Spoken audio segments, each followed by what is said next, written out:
Hello friends, आज हम लोग चॉइस बेस्ड क्रेडिट सिस्टम का अध्ययन करेंगे। Choice based credit system net के लिए तो इम्पोर्टेंट है ही, नेट के फर्स्ट पेपर के लिए भी है और एजुकेशन में जो लोग नेट करना चाह रहे हैं उनके लिए इम्पोर्टेंट है। साथ ही साथ ये बीएड और एमएड के स्टूडेंट्स के लिए भी इम्पोर्टेंट है। तो हम लोग चॉइस बेस्ड क्रेडिट सिस्टम, जो कि अभी की परीक्षा की जो भी पद्धति है उसमें या अभी तो पढ़ाई के सिस्टम में यही पद्धति हर यूनिवर्सिटी में चल रही है, तो इसको हम देखेंगे कि university grants commission has initiated several measures to bring equity, efficiency and excellence in the higher education system of the country.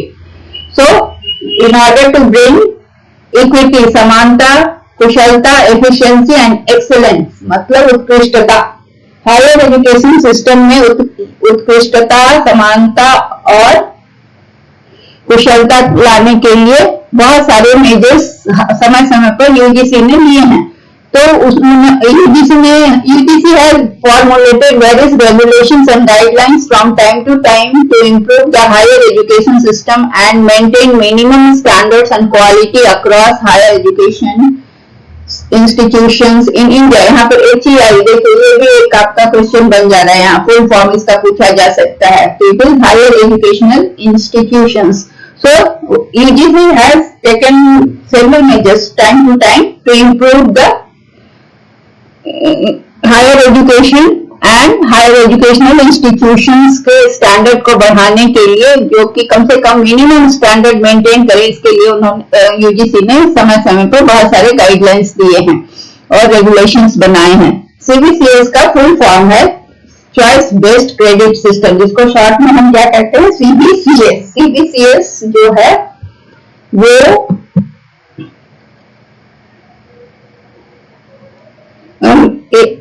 क्या करता है, provides a convenient at the same time effective teaching learning platform wherein student or knowledge seeker has the flexibility to choose their courses from a list of elective core and soft skill courses। ये CBCS जो है वो क्या किया है कि बच्चों को, एक स्टूडेंट्स को एक कन्वीनियंट, सुविधाजनक और इफेक्टिव मतलब प्रभावपूर्ण शिक्षण अधिगम का प्लेटफॉर्म दिया है, जहाँ पर स्टूडेंट जो होते हैं, जो ज्ञान प्राप्त करने वाले होते हैं, उनको यह चॉइस सब्जेक्ट्स को चूज करने की फ्लेक्सिबिलिटी दी गई है। इसको लचीला बनाया गया है कि बच्चे अपने पसंद का सब्जेक्ट पढ़ सकते हैं और कोई भी स्ट्रीम के बच्चे किसी और सब्जेक्ट को भी लेकर पढ़ सकते हैं।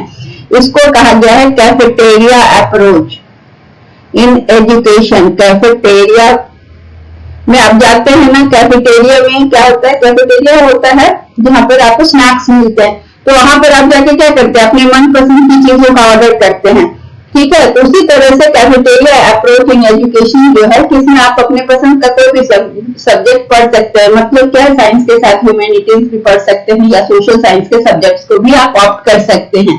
मतलब आपके सब्जेक्ट का combination science, social science, humanities का मिलाकर बन सकता है। तो in simple words student centric approach, यह जो अप्रोच है वो बाल केंद्रित है, मतलब छात्र केंद्रित अप्रोच टू लर्निंग और एक्वायरिंग हायर एजुकेशन। उच्च शिक्षा प्राप्त करने का यह क्या है, छात्र केंद्रित अप्रोच है। द कन्वेंशनल सिस्टम क्या था, पहले हायर एजुकेशन का था कि जो सिलेबस है, जो कोर्स है, उतना आपको पढ़ना है। इलेक्टिव्स थोड़ा दिया जाता था ग्रेजुएशन में कि थोड़ा पढ़ ले, लेकिन पूरे साल का कोर्स होता था, 2 साल पढ़ाई करो, उसको 3 घंटे में आपको लिखना पड़ता था। अभी इसमें क्या किया गया है, कोर्स को भी छोटा छोटा कर दिया गया है और पूरे 2 साल की पढ़ाई को सेमेस्टर सिस्टम में 3 साल में कर दिया। ग्रेजुएशन के कोर्स को 3 साल में कर दिया और 6 सेमेस्टर कर दिया, और कोर्स छोटा छोटा करके हर सेमेस्टर में एग्जाम लेकर उस कोर्स का बोझ को कम करते किया गया है। क्या हुआ है कि जो आप एक बार एक सेमेस्टर में एग्जाम दे दिए, उसको आपको अगले सेमेस्टर के लिए नहीं पढ़ना है। हम लोगों के समय या पहले की पढ़ाई में क्या थी कि पूरी पढ़ाई करनी होती थी, ये कुछ भी छोड़ना नहीं होता था, तो वो पढ़ाई डिफिकल्ट थी, भारी थी। लेकिन अब क्या है, अब थोड़ा आसान हो गया है कि थोड़ा थोड़ा कोर्स पढ़कर आपको पूरा करना होता है उस सेमेस्टर को। तो इसमें क्या है, it is student centric approach to learning or acquiring higher education. The conventional system of higher education did not give much scope to students. Students को बहुत स्कोप था, नहीं या तो सब्जेक्ट चुनने में भी उनको कोई स्कोप ज्यादा नहीं था, कोर्स भी बहुत वास्ट होता था, और course and learning content were predefined, redundant and not up to date, और उनको अप टू डेट भी नहीं किया जाता था. For students to apply their knowledge base later in their work environment, business or life, conventional isolated course lacked contemporary appropriateness. वो पढ़ते कुछ थे और वो उनकी पढ़ाई जहाँ वो काम करने जाते थे वहां वो काम नहीं आती थी, क्योंकि वो कन्वेंशनल कोर्सेज होते थे जो कि समय से जुड़े हुए नहीं थे, समसामयिक नहीं थे, कंटेम्पररी अप्रोप्रिएटनेस उनमें नहीं था. ठीक है, तो फिर ये सारी कमियों को देखते हुए इसमें सुधार की आवश्यकता महसूस की गई.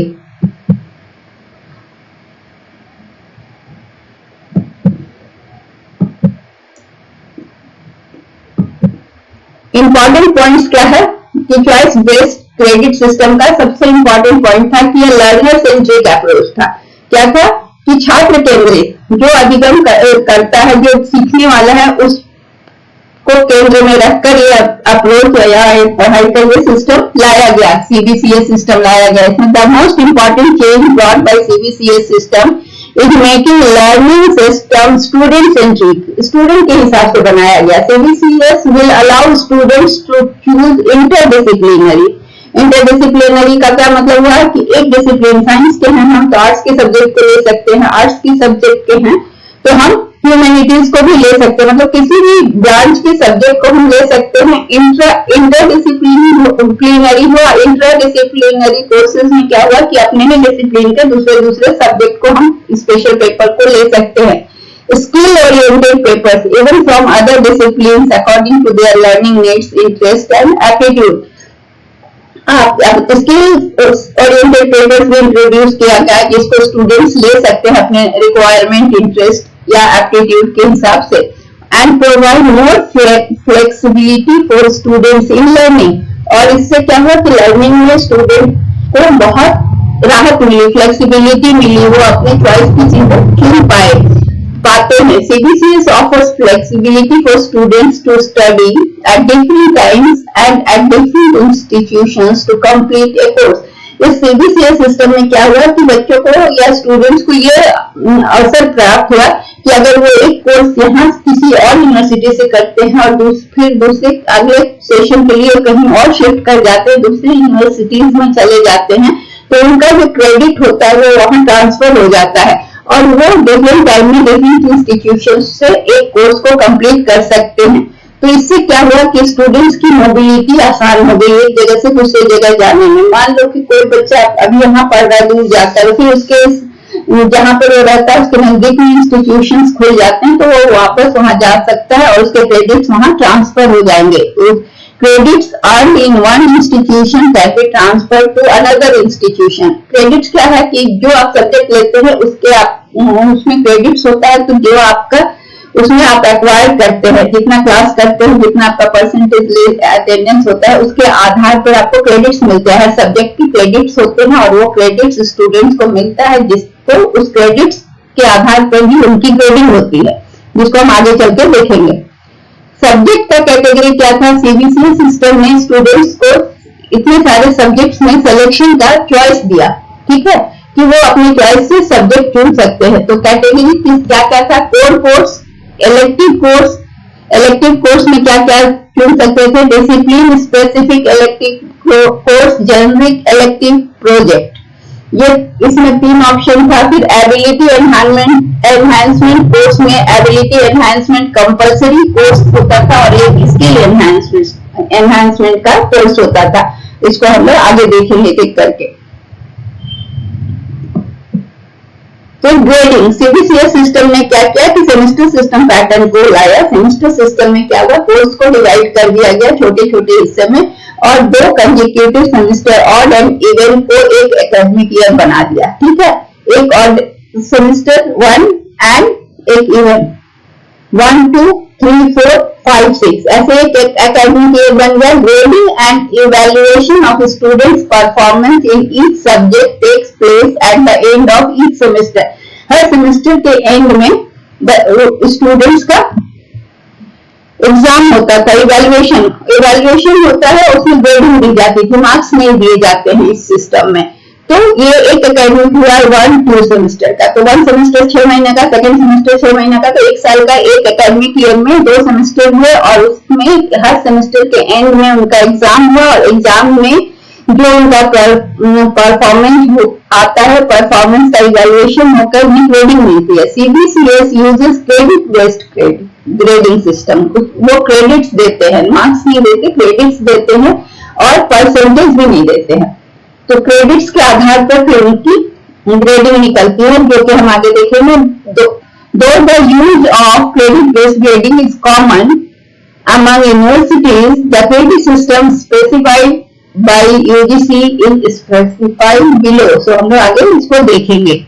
तो ग्रेडिंग होती है, ग्रेडिंग में क्या होता है कि ये जो स्टिग्मा होता है फेल और पास और इस तरह की चीजें नहीं होती है, कोई नेगेटिविटी नहीं आती है बच्चों में। और ये ग्रेडिंग में क्या होता है, लेटर ग्रेड, यहाँ पर होगा नंबर ग्रेड, ठीक है। तो लेटर ग्रेड और नंबर, यहाँ पर नंबर ग्रेड पहले लिख दूं नंबर में, हाँ ठीक है। तो पहला ग्रेड था O, जिसको O मिला, that is indicating the student is outstanding, और उसके ग्रेड नंबर में कितने आएंगे 10। A is for A+ for excellent and point is 9, A is very good and point is 8 and B+ is good and number grade is 7, B is above average and number grade is 6, C is average and number grade is 5 and P is pass and number grade is 4 and F is fail and number grade is 0 and for absent also number grade is 0। तो ये letter में grade मिलता था और number में 10, 9, 8, 7 मिलने से फिर क्या होता है कि एग्जैक्ट मार्क्स का पता नहीं चलता, इसलिए कोई बहुत डिमोरलाइज फील नहीं करता है इस सिस्टम में। स्टूडेंट कंटेनिंग ग्रेड F में क्या था, fail, shall be considered fail and will be required to reappear in the examination। उसको फिर से एग्जाम देना होता है जो F आया जिसका। फॉर नॉन क्रेडिट कोर्सेज में क्या हुआ, जिसमें क्रेडिट नहीं है, जिस कोर्स में जैसे स्किल एनहांसमेंट कोर्स या इस तरह का कोर्स है, तो उसमें क्या होता है अनसैटिस्फैक्ट्री और सैटिस्फैक्ट्री का भी मार्क्स मिलता है। तो ये shall be indicated instead of later grade, this will not be counted for computation of SGPA और CGPA। क्या होता है SGPA और CGPA? SGPA में होता है कि ये सेमेस्टर वाइज होता है सारा क्रेडिट का कैलकुलेशन, और CGPA में फिर इन टोटल जो रिजल्ट होता है वो CGPA से प्रेजेंट होता है। तो जो नॉन क्रेडिट कोर्स है उसका जो सैटिस्फैक्ट्री और अनसैटिस्फैक्ट्री रिमार्क्स है वो CGPA या SGPA में नहीं काउंट होता है। The universities can decide on grade or percentage of marks required to pass in a course and also CGPA required to qualify for a degree, taking into considerations and recommendations of statutory professional councils such as AICTI, NCI, BCI, NCTE। ये सारी शिक्षा, engineering शिक्षा के, medical शिक्षा के और engineering शिक्षा के और एजुकेशन, ये सब अलग अलग ब्रांच के लीडिंग संस्थाएं हैं जो डिसाइड करती हैं कि कितना नंबर या कितना CGPA चाहिए या जो कि किसी भी स्टूडेंट को पास और फेल करने के लिए कंसीडर किया जाएगा। The statutory requirement for eligibility to enter as assistant professor in colleges and universities in the disciplines of arts, science, commerce is a minimum average mark of 50% and 55% in relevant postgraduate degrees respectively for reserved and general category। Reserve category के जो लोग होते हैं उनको 50% marks चाहिए होता है post graduate में और 55% चाहिए होता है जनरल कैटेगरी में। Hence it is recommended that cut off marks for grade B shall not be less than 50% and for grade B plus should be less than 55% under the absolute grading system। इसीलिए cut off marks जो होता है grade B के लिए वो 50% से कम नहीं होना चाहिए और बी प्लस के लिए 55% से लेस नहीं होना चाहिए। तो cut off marks shall be fixed for grade B and B plus based on the recommendations of ये statutory bodies जो हैं AICTI, MCI, BCI इन लोगों के डिसीजन पर, इनके रिकमेंडेशंस पे ये डिपेंड करता है. अब computation of SGPA and CGPA, the UGC recommends the following procedure to compute the semester grade point average SGPA and cumulative grade point average CGPA. ये मैथमेटिकली मैं यहाँ नहीं दिखा पा रही हूँ क्योंकि इसमें दिक्कत हो रही थी. तो SGPA क्या है कि the ratio of sum of the product of number of credits with grade points scored by student in all courses taken by a student and the sum of the number of credits of all courses undergone by the students. SGPA क्या हुआ कि एक semester में उसने कितना credits लिया, course कितने credits उसको स्कोर किया उसने, और sum of number credits of all courses, और पूरे कोर्स में जितना क्रेडिट मिला उसको उससे divide, and CI is the number of total course में कितना क्रेडिट है और उस स्टूडेंट को कितना क्रेडिट मिला, और GI क्या है ग्रेड पॉइंट. अगर तो इस कोर्स जो उसने क्रेडिट अक्वायर किया और जो उसका ग्रेड है उसको मल्टीप्लाई करके और उसको डिवाइड हम करते हैं जब टोटल क्रेडिट से, तो स्टूडेंट का SGPA निकलता है. और CGPA कैसे कैलकुलेट होता है, उसी तरह से कि सारा कोर्स जब खत्म हो गया, 6 सेमेस्टर का एग्जाम दे दिया स्टूडेंट, तो उसका CGPA निकलता है पूरे प्रोग्राम का, जो उसने डिग्री जब उसे मिलती है. तो उसमें क्या है कि सारे SGPA का जो आया टोटल और जितने क्रेडिट्स है उनका मल्टीप्लाई किया गया और उसके बाद उसको टोटल क्रेडिट से डिवाइड करने पर जो आता है उसे हम CGPA कहते हैं. और CGPA को हम 2 डेसिमल पॉइंट तक राउंड करके निकाल सकते हैं. ठीक है, तो ये इसका मैथमेटिकल कैलकुलेशन आप इसको देख लेंगे नेट पे, क्योंकि मैं इसको यहाँ डालना पॉसिबल नहीं हो रहा था. ऐसे कैलकुलेशन आता नहीं है लेकिन आपको जानना चाहिए, इसलिए मैं रिकमेंड करूंगी कि आप उसको देख लेंगे. Online system. When CBCS system has to be implemented for a large group of students, the better alternative for manual work would be an automated online system built to meet your requirements. क्या है कि जब CBCS system हो गया और सारे students के लिए एक ही सिस्टम हो गया, तब उसमें क्या है कि अब मैनुअल काम मुश्किल हो गया, इसलिए ऑनलाइन सिस्टम को लाया गया और उससे सारा रिक्वायरमेंट पूरा होने लगा.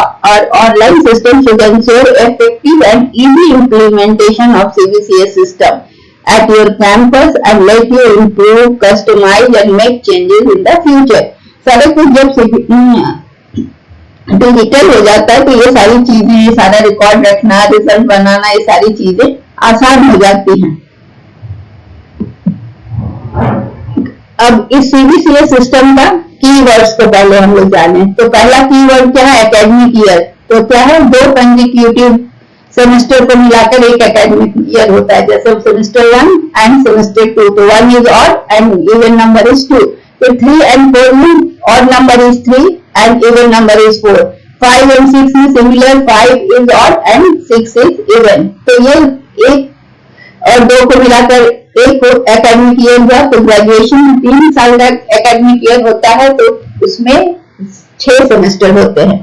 और चॉइस बेस्ड क्रेडिट सिस्टम, इस CBCS प्रोवाइड करता है स्टूडेंट्स को चॉइस, बहुत सारा चॉइस देता है जिसमें वो कोर, इलेक्टिव और सॉफ्ट स्किल कोर्सेज को चुन सकते हैं और किसी भी डिसिप्लिन से चुन सकते हैं. कोर्सेज जो हैं जिनको पेपर कहा जाता है, the component of a program. All courses need not carry same weight. सब कोर्स का इक्वल वेट नहीं होता. 50 नंबर का होता है, मतलब उसके वेट कम होते हैं, उसके क्रेडिट्स कम होते हैं. कुछ 100 नंबर का जो कोर्स होता था हम लोग के टाइम, उसके यहाँ क्रेडिट्स में बताते हैं, तो उसके क्रेडिट्स ज्यादा होते हैं. The courses should define learning objective and learning outcome. Her course का पता चलता है इससे क्या इसका ऑब्जेक्टिव है और इससे क्या लर्निंग आउटकम एक्सपेक्ट किया जाता है. एक कोर्स में भी डिजाइन टू कंप्राइज. कोर्स में क्या क्या चीज होता है, lecture plus tutorial plus practical. अब कोई जरूरी नहीं है कि किसी कोर्स में तीनों चीज हो. हो सकता है किसी में केवल लेक्चर ही हो, किसी में लेक्चर ट्यूटोरियल हो, किसी में लेक्चर और प्रैक्टिकल हो, इस तरह का। तो ये जो है कि कोर्स में लेक्चर हो सकता है, ट्यूटोरियल्स हो सकता है, लेबोरेटरी वर्क को ही प्रैक्टिकल करते हैं, या फील्ड वर्क या project work, vocational training, viva, seminars, इस तरह की चीजें हो सकती हैं। तो इन सबका क्रेडिट बना होता है हर चीज के लिए। Term papers, assignment, presentation, self study, ये सारी चीजें होती हैं और सबके क्रेडिट्स होते हैं। तो हर कोर्स में अलग अलग चीजें होती है, किसी में लेबोरेटरी वर्क होगा, किसी सेमेस्टर में किसी में फील्ड वर्क होगा, किसी में असाइनमेंट्स होंगे। तो ये इस तरह की चीजें होती हैं और उनसे सबको क्रेडिट्स होते हैं और सबके पॉइंट्स जुड़ते हैं, जिससे कि रिजल्ट बनता है या उनके ग्रेड बनते हैं। क्रेडिट बेस्ड सेमेस्टर सिस्टम में क्या होता है कि the requirement for awarding a degree और डिप्लोमा और certificate is prescribed in terms of number of credits to be completed by the student. आपको डिग्री या डिप्लोमा या सर्टिफिकेट जो भी मिलेगा वो उस पर निर्भर करता है कि आपने कितने क्रेडिट्स कंप्लीट किए। क्रेडिट कंप्लीट करना का मतलब होता है हर कोर्स का क्रेडिट होता है, तो जितने आप क्लास करेंगे उतने क्रेडिट्स आपके कंप्लीट होंगे। क्रेडिट पॉइंट क्या है? It is the product of grade point and number of credits for a course. मान लीजिए किसी कोर्स के लिए 3 क्रेडिट है और आपने उसके तीनों क्रेडिट किया, तो आप उसका 8 क्लास थे या जैसे भी, तो उसको मल्टीप्लाई करेंगे तो आपका ग्रेड पॉइंट आएगा। क्रेडिट क्या है? A unit by which a course work is measured. It determines the number of hours. Credit क्या है? Number of hours of instructions required per week. Her week में कितने लेक्चर होने चाहिए, तो वो उस सब्जेक्ट का वो क्रेडिट हुआ पर वीक में। 1 credit is equal to 1 hour of teaching और 2 आवर ऑफ प्रैक्टिकल। तो LTP जो हमने बताया था उसमें क्या था कि एक credit 1 credit is equal to 1 hour of lecture, ठीक है, और 2 hour of प्रैक्टिकल लेक्चर और ट्यूटोरियल। ठीक है, 1 घंटा का लेक्चर या ट्यूटोरियल या 2 आवर ऑफ प्रैक्टिकल। ठीक है, तो ये मिलाकर 1 क्रेडिट मिलता है। अगर 1 घंटे का लेक्चर अटेंड किया तो आपका 1 क्रेडिट हुआ, या तो एक ट्यूटोरियल 1 घंटे का किया तो 1 क्रेडिट हुआ, और अगर 2 घंटे का एक प्रैक्टिकल किया तो आपका 1 क्रेडिट हुआ। ठीक है, cumulative grade point CGPA, it is a measure of overall cumulative performance of a student overall semester. Cumulative क्या है? एक के बाद दूसरा तीसरा सबका रिजल्ट को जोड़ते जाना है। तो ये CGPA जो है सारे SGPA को, SGPA हर सेमेस्टर का होता है, हर 6 महीना पर भी एग्जाम होता है, उसका जो क्रेडिट आता है और जो ग्रेड पॉइंट बनता है दैट इज SGPA। तो सब SGPA को जब हम जोड़ते हैं तब CGPA मिलता है। CGPA is the ratio of total credit points secured by a student in various courses in all semesters and the sum of total credits of all courses in all the semesters। सब semester में जितने उसने credit acquire किए या जितना obtain किया वो सारा क्रेडिट का टोटल रेशियो है, टोटल क्रेडिट, और it is express up to 2 उसको टोटल क्रेडिट से डिवाइड किया जाता है, और उस वो जो डिवीजन है उसका 2 डेसिमल प्लेस तक हम उसको एक्सप्रेस कर सकते हैं। Grade point, it is a numerical weight allotted to each letter grade at 10 point scale. हमने देखा ना 10 पॉइंट स्केल में कितना ग्रेड दिया गया, ए को कितना, ओ को कितना, इस तरह की चीजें होती हैं ग्रेड पॉइंट। ठीक है, अगला है letter grade, it is index of performance of students in a set course. Grades are denoted by O, A plus A, B plus B, C, P, F। ये हमने अभी डिस्कस किया पहले। Program, an educational program leading to awarded degree, diploma और certificate. ये degree कब मिलती है? जब पूरा कोर्स होता है 3 साल का डिग्री, BA की डिग्री मिली। डिप्लोमा कम समय का होता है और सर्टिफिकेट कोर्स तो 6 मंथ का होता है। Semester grade point average SGPA, it is a measure of performance of work done in a semester। ये भी मैं बताई अभी। It is a ratio of total credit जो कि एक सेमेस्टर में various कोर्स जब हर सेमेस्टर में जो स्टूडेंट ने एक्वायर किया है या सिक्योर किया total course credit taken during the semester. तो वो सेमेस्टर में उसने जितने क्रेडिट्स किए, जितने क्लासेस किए, उसका टोटल रेशियो है, टोटल क्रेडिट से डिवाइड करने पर। It shall be expressed up to 2 decimal points. Semester, each semester will consist of 15 to 18 weeks of academic work। 15 से 18 वीक तक जो क्लास चलेगा वो 90 डेज टीचिंग डेज के इक्वल होता है एक सेमेस्टर का। तो 90 टीचिंग डेज होना चाहिए। द ऑड सेमेस्टर में be scheduled from July to December and even semester from January to June.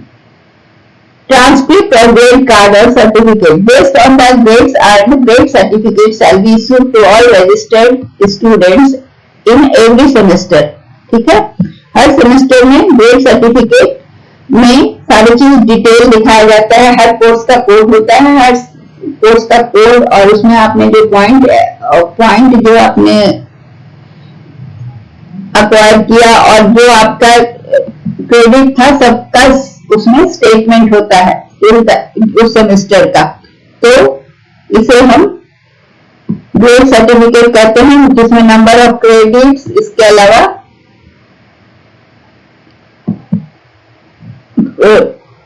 Number of credits और कहां चला गया,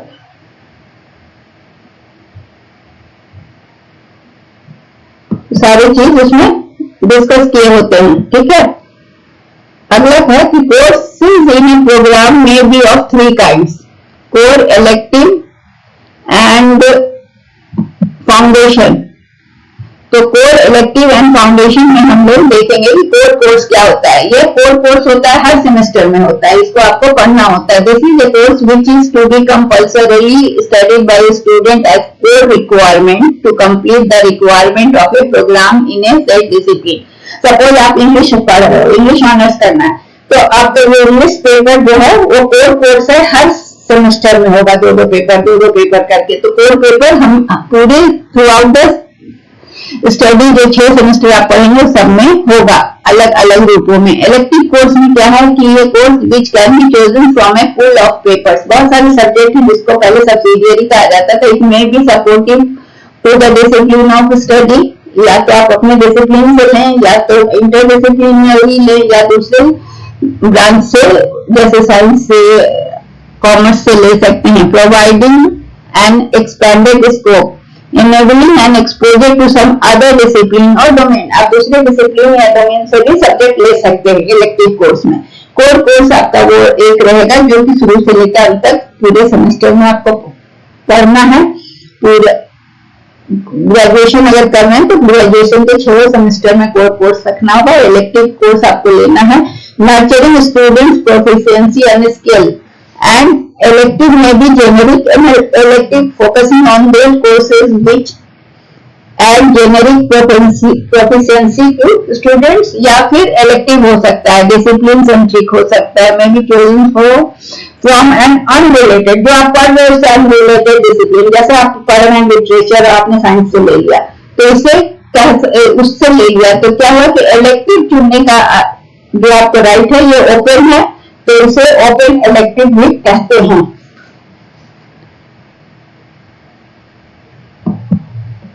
फाउंडेशन कोर्स में be of 2 kinds, compulsory foundation and elective foundation. Compulsory foundation courses are the courses based upon the content that leads to knowledge enhancement. They are mandatory for all disciplines. Elective foundation courses are value based and are aimed at man making education. Foundation course में अभी कभी theory पर्यावरण की पढ़ाई को compulsory कर दिया गया था, एनवायरमेंटल साइंस को इंग्लिश को कंपलसरी करते, कभी MIL को कंपलसरी है, कभी इंग्लिश लैंग्वेज को करते हैं, या फिर कभी मॉरल एजुकेशन को भी फाउंडेशन कोर्स के रूप में लिया जाता है, जो कि आपके नॉलेज एनहांसमेंट के लिए जरूरी है और अवेयरनेस के लिए भी कभी कभी जरूरी होती है।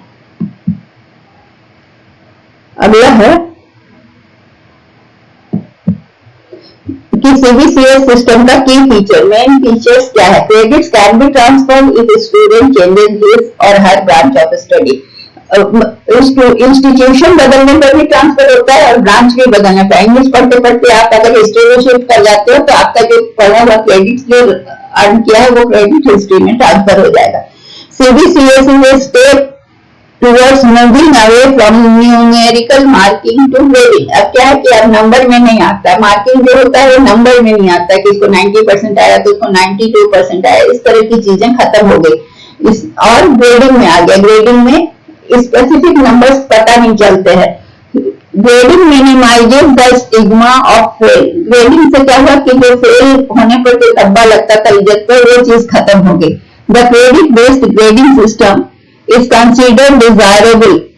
इसको डिजायरेबल ये मतलब इसको अच्छा माना गया क्योंकि ये facilitates students mobility across the institution with in the country and across the globe. तो इसमें क्या है कि अगर आपका क्रेडिट जो है वो कहाँ भी ट्रांसफर हो सकता है, देश के अंदर तो हो ही सकता है, विदेशों में भी ट्रांसफर हो सकता है। अगर आप अपना इंस्टीट्यूशन छोड़ के दूसरे इंस्टीट्यूशन में जाते हो तो आपका ग्रेड वहां ट्रांसफर हो जाता है, क्रेडिट ट्रांसफर हो जाता है। Potential employers can assess the students performance judiciously. अब क्या है कि क्रेडिट के आधार पर जो भी आपके एम्प्लॉयर हैं जो आते हैं प्लेसमेंट के लिए, वो आपके परफॉर्मेंस को अच्छी तरह से जज कर सकते हैं। Outline of choice based credit system, एक बार फिर से हम लोग इसको देख लेते हैं ताकि क्लियर हो जाए। आउटलाइन में पहला क्या है, कोर कोर्स जिसमें कि कंपलसरी है और हर स्टूडेंट को उसको पढ़ना है, तो वो थ्रू आउट द सेमेस्टर पूरा जितना साल का कोर्स है उसमें सब कोर कोर्स रहेगा।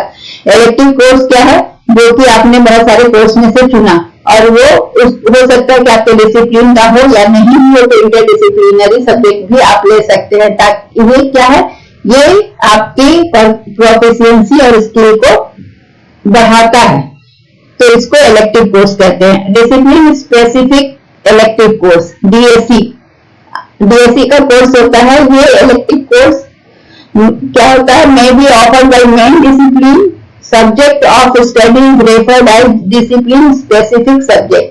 जो आपका डिसिप्लिन है उससे स्पेसिफिक द यूनिवर्सिटी और इंस्टीट्यूट में offer discipline related elective courses of interdisciplinary nature to be offered by main discipline subject of study.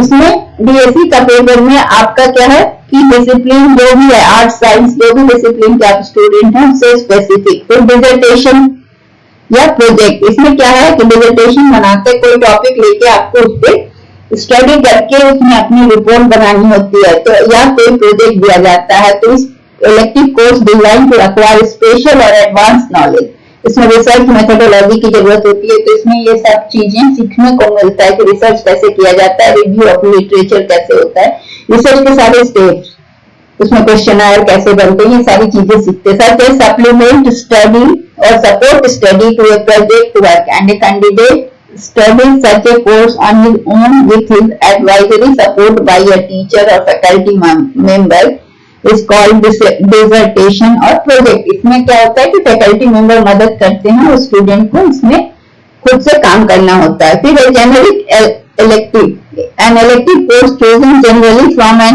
unrelated, generic में क्या होता है कि अनरिलेटेड सब्जेक्ट या डिसिप्लिन से आपको लेना होता है। तो क्या होता है कि उसमें आपको एक्सपोजर मिले। जेनेरिक का मतलब है कि जो अनरिलेटेड डिसिप्लिन से आपने सब्जेक्ट को चुना या इलेक्टिव कोर्स को चुना, उसको जेनेरिक इलेक्टिव कहते हैं। A core course offered in a discipline subject may be treated as an elective by other discipline and subject, and vice versa. Such elective may be also referred as generic. जैसे अपने subject से आपने लिया तो वो elective होगा, लेकिन दूसरे से लिया तो वो जेनेरिक हुआ, दूसरे डिसिप्लिन से लिया। फिर एबिलिटी एनहांसमेंट कोर्स AEC।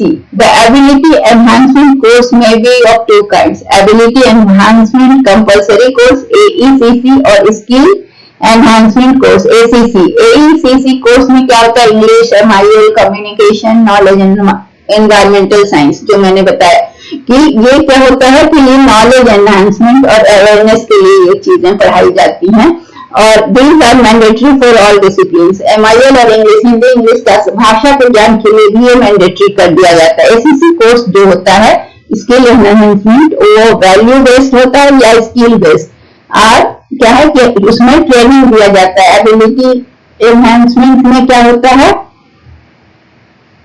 कि environmental science, English, communication, MIL skill enhancement course में बहुत सारा वैल्यू बेस्ड और स्किल बेस्ड कंप्यूटर वगैरह के कोर्स भी कराए जाते हैं। Introducing research component in under graduate courses. Project work या डिसर्टेशन जो है वो स्पेशल कोर्स है जो कि क्या रिक्वायर करता है, application of knowledge in solving, analysing, exploring a real life situation और a difficult problem. A project of dissertation work would be of 6 credit, 6 credit का होता है। और ये प्रोजेक्ट किस डिसिप्लिन स्पेसिफिक इलेक्टिव पेपर में दिया जाता है, मतलब कि आप जिस सब्जेक्ट में कर रहे हैं उससे रिलेटेड, जिस डिसिप्लिन के हैं आप, साइंस, आर्ट्स, उसमें स्पेसिफिक पेपर का से रिलेटेड आपको डिसर्टेशन या प्रोजेक्ट वर्क दिया जाता है ताकि इसमें आपको मास्टरी हो।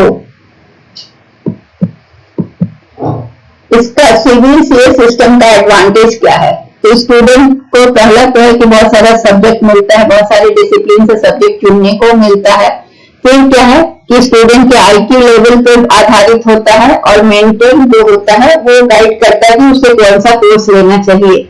और क्या है कि ग्रुप वर्क को एनहांस करता है, रिसर्च को, और कम्युनिटी का भी इन्वॉल्वमेंट होता है प्रोजेक्ट वर्क के चलते, और डिसर्टेशन में रिसर्च को एनहांसमेंट मिलता है। It gives prospects to learner to earn certification through a walk-in और वॉकआउट अप्रोच। सर्टिफिकेशन कोर्स करने से भी उसको स्टूडेंट को फायदा होता है। Provides students with greater flexibility, choice में, कोर्स के चॉइस में उसको ज्यादा आजादी मिलती है कि वो कोई भी कोर्स चुन सके। Students can choose courses at a basic और एडवांस लेवल, बेसिक लेवल से भी चुन सकते हैं, एडवांस लेवल के भी। Learners acquire job oriented skills.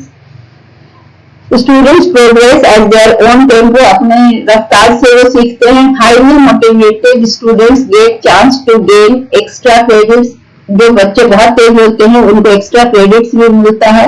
CBSE system जो है not only bridges the gap between professional and social exposure but provides a holistic education, ये complete education देता है। इसके अलावा प्रोफेशनल और सोशल एक्सपोजर तो के बीच में जो गैप होता है उसको भी खत्म करता है, क्योंकि स्टूडेंट को हर तरह की एक्टिविटीज में इन्वॉल्व होने का अवसर देता है। So that's all and it is very important, इस पे ध्यान दीजिएगा। Thank you.